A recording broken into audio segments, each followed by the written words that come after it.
Diqqat, Samarqandda 16 yoshli qiz operatsiya vaqtida vafot etgani haqida xabarlar tarqaldi. Assalomu alaykum hurmatli tomoshabin, siz Google TV qisqa xabarlar kanalidasiz.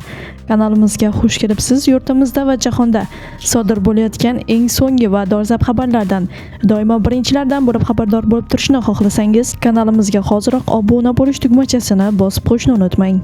Samarqandda 16 yoshli qiz operatsiya vaqtida vafot etdi. Ijtimoiy tarmoqlarda marhumaning onasi shifokorlarni ayblab chiqish qilgan video murojaat keng tarqaldi. Qizim shifokorlarni be'tiborligi oqibatida halok bo'ldi.